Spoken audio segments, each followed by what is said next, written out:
Guru nggak? Miris, inilah gaji seorang guru honorer di negara Konoha.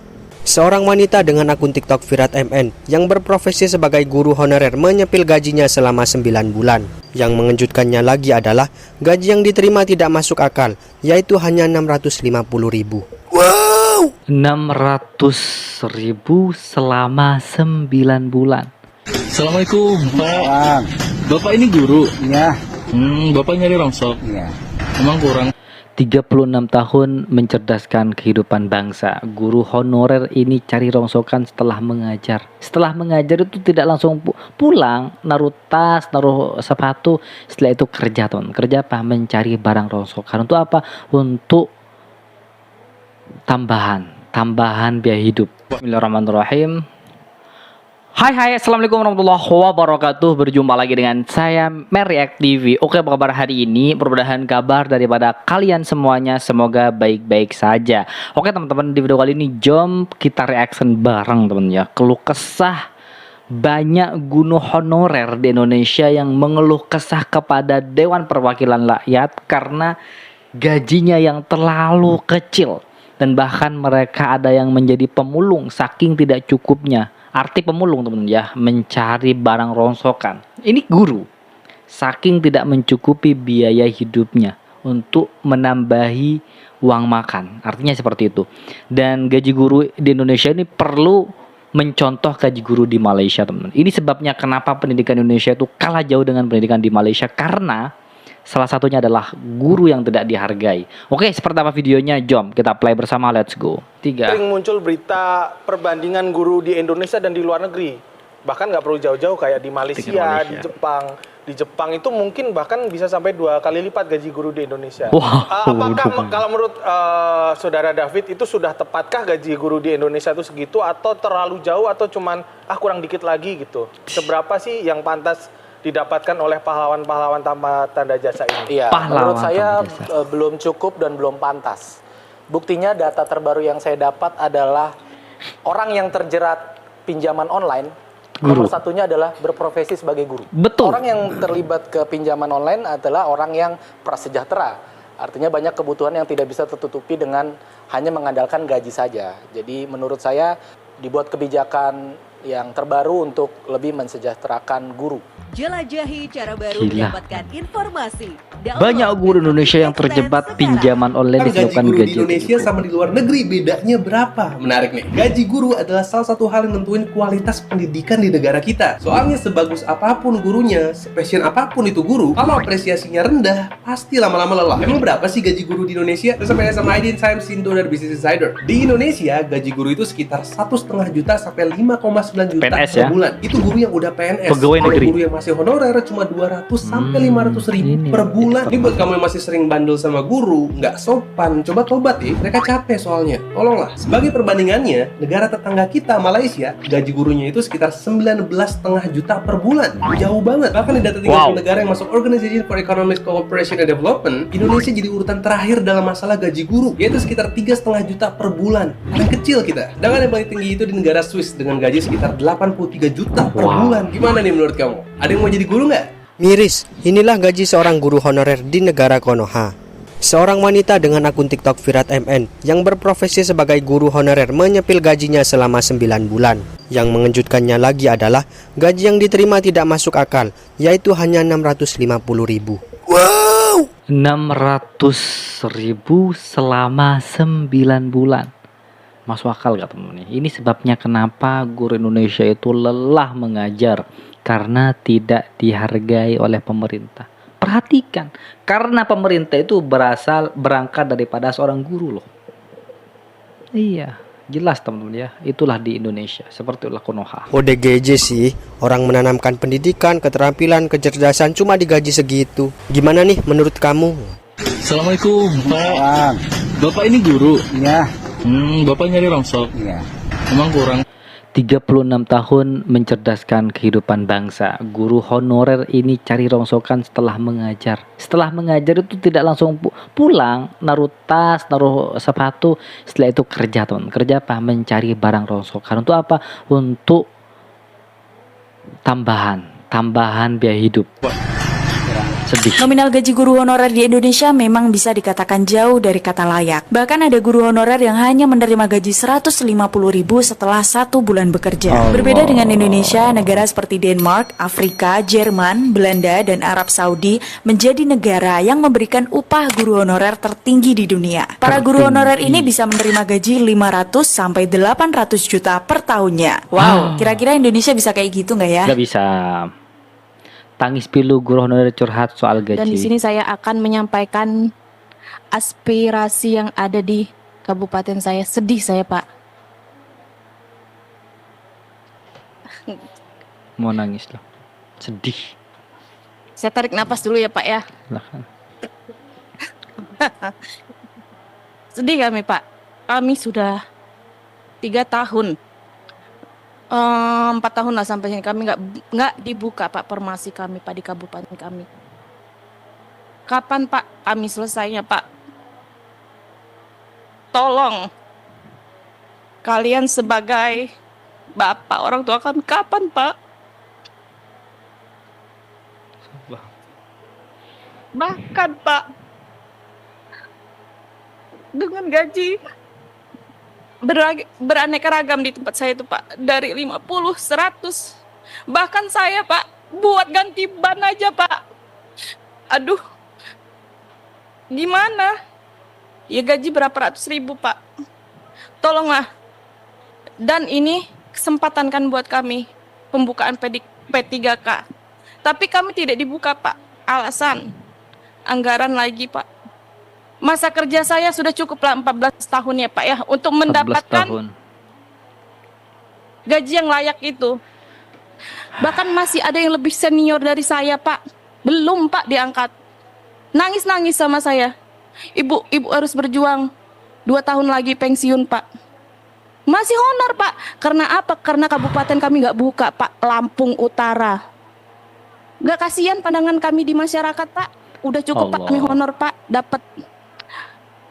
Iya mungkin Bapak tahu lah dari 14 tahun ngajar dan sampai detik ini belum diangkat menjadi guru P3K. P3K ini setara dengan pegawai negeri PNS, gajinya 5 juta per bulan. Untuk mengejar gaji segitu itu butuh berapa tahun sih Indonesia? Gila. masyarakat belum. Terus ini mau dibedakan lagi paruh waktu kami diangkat. Kalau bisa Pak 1 guru. Ya guru ya 1. Jangan ada bedanya Pak. Allah. Gara-gara seorang guru honorer ini hanya bertanya status P3K-nya, beliau mendapat kecaman ancaman tertulis dan tidak tertulis. Ada salah seorang pihak berwenang bilang, kalau kamu lanjutkan ini sampai ke pusat, awas kamu tidak akan saya luluskan P3K. Salah saya di mana Pak? Indonesia ada apa Indonesia? Saya tidak anarkis Pak. Dari dulu loh Indonesia seperti ini. Saya hanya 15 tahun saya mengabdi Pak. Siswa saya udah banyak menjadi dokter. Sakit saya Pak, alhamdulillah di rumah sakit dinanti oleh siswa Pak, tanpa bayar apapun Pak. Jadi bagaimana menurut kamu guys? Saya, Pak. Tapi hanya karena saya menanyakan status P. Kasiro. Perkenalkan, nama saya Lina Kurniati, SPD.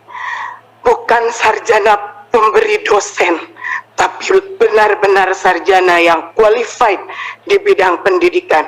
Insya Allah, karena terbukti murid-murid saya selama saya mengajar hampir 20 tahun sudah banyak yang menjadi pengabdi-pengabdi di Ibu Pertiwi ini Pak. Barakallah buat ibu-ibu guru dan bapak guru di negeri ini. Aplaus buat Anda semua.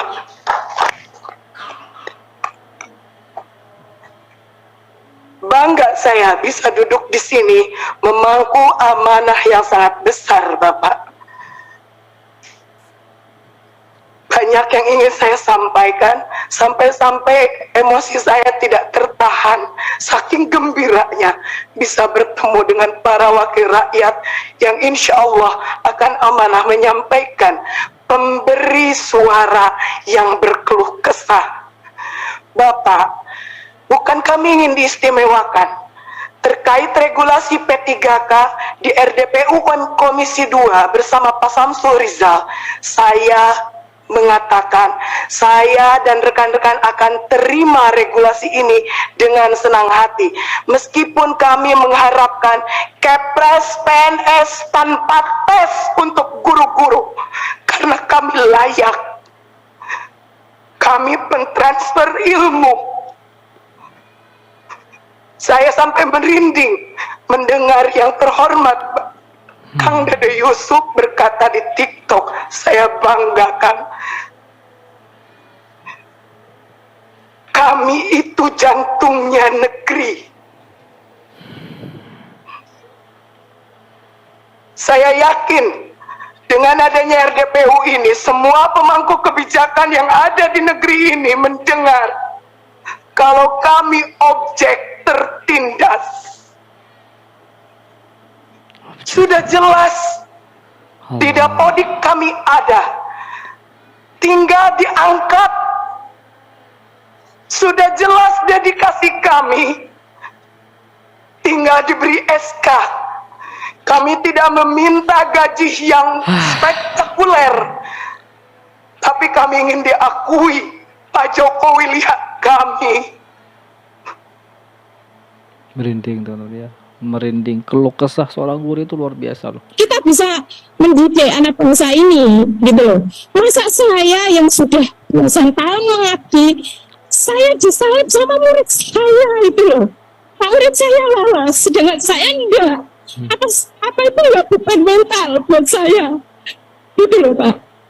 Terus kemudian kami intinya minta kembali ke induk saja, daripada P3K ini terjadi kesemrawutan. Kalau memang induk masih ada, dimungkinkan kita kembali induk, kembalikan saja ke induk. Percuma nanti kalau misalkan kita ditempatkan sudah tua-tua, mengorbankan keluarga. Katanya Mendikbud ingin mengangkat harkat martabat ekonomi keluarga, tapi di sisi lain kita mengorbankan. Jelas tidak mungkin. Itu aja Bapak. Terima kasih. Itu aja. Terima kasih. Periksa ada di Kemendikbud, karena ini banyak persoalan PIP, KIP, dana bos banyak hancur ini. Tolong Ibu, saya minta Pak Pimpinan, kita berikan rekomendasi kepada KPK, periksa dari 2021, 2022, 2023. Nggak usah tambah anggaran kalau memang banyak korupsi, uang negara habis bukan untuk rakyat. Saya marah Pak Menteri untuk saksian kalinya, karena memang ini kenyataannya di lapangan. Bagus ini. Jangan dong kita dibikin seperti anak kecil. Kok apa yang diusulkan kita mesti diverifikasi oleh Dinas Pendidikan? Kenapa seperti itu? Menteri perwakilan rakyatnya, kenapa seperti itu? Karena pemimpinnya yang tidak kompeten sama sekali, teman. Anda mau nggak sebagai menteri diverifikasi oleh Dikbud oleh dinas? Jangan aneh-aneh lah. Kalian tuh dipilih oleh presiden, harusnya berikanlah yang terbaik untuk rakyat. Semoga pembicaraan saya ini dilihat oleh presiden yang baru. Semoga presiden yang baru memperhatikan kinerja kementerian sekarang ini, memperhatikan eselon-eselon 1 yang sudah ada ini, tidak memberikan solusi kepada negara, hanya membuat persoalan di daerah. Yang tertinggal tetap tertinggal, yang guru menangis tetap menangis. Bicara platform digital, mana keadilan untuk daerah 3T? Enak daerah-daerah yang sudah ada internetnya diberikan terus, tapi kita yang daerah 3T yang tidak ada internetnya dibiarkan begitu saja. Mana keadilan sosial bagi seluruh rakyat Indonesia, Pak Menteri? Saya sangat kecewa. Kita sudah mau habis masa jabatan, Anda mungkin sebentar lagi habis, atau Anda lanjut, saya tidak tahu. Tapi saya puji Tuhan, Tuhan dan rakyat masih memilih saya kembali. Dan sampai ini, apapun yang terjadi, kita yang terpilih kembali, kita akan tetap memperjuangkan keadilan dan kebenaran untuk kemajuan anak negeri kita. Bukan untuk kita anggota dewan, bukan. Jadi jangan aneh-aneh punya pikiran negatif terhadap wakil rakyat. Semua data-data yang kita pilih itu adanya di Dapodik sekolah.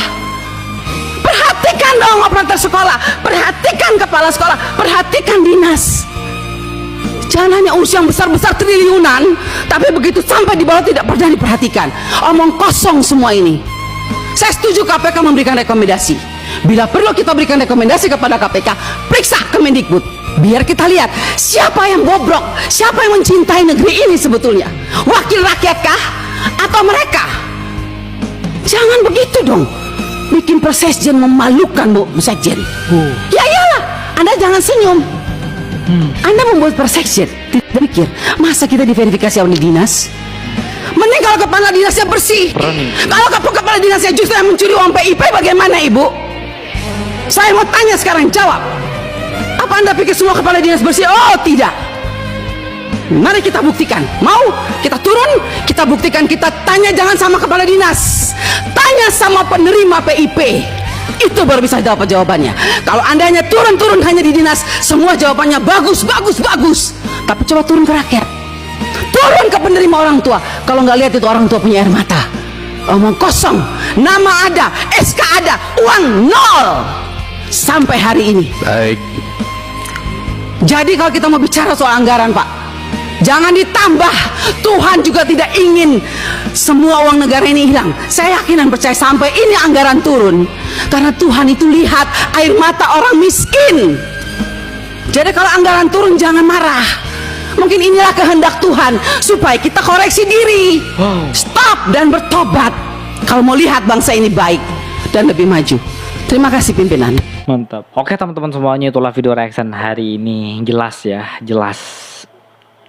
Aduh ya Allah, sedih saya melihat keluh kesah yang terjadi di negeri ini, khususnya di bagian guru loh. Mereka keluh kesah seperti ini karena biaya hidup mereka itu tidak mencukupi, teman-teman ya.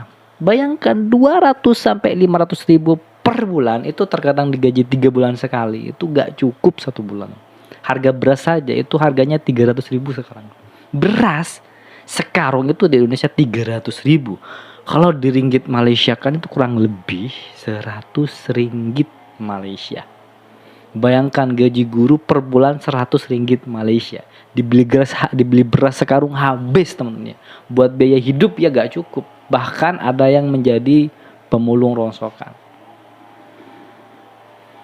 Gak malu kita kepada negara Malaysia. Gaji guru itu rata-rata 19 juta sampai 20 juta ke atas loh, per bulan. Inilah sebabnya kenapa negeri ini jauh tertinggal daripada negara tetangga, karena kualitas guru tidak dihargai ya. Ini silakan yang tidak suka komen, teman-teman ya. Baik, itulah video hari ini, mudah-mudahan video ini bermanfaat, penuh informasi. Jangan lupa buat kalian yang suka dengan video ini, silahkan tinggalkan like, komen, dan share, dan jangan lupa juga subscribe. Baik, kita akhiri, wassalamualaikum warahmatullahi wabarakatuh.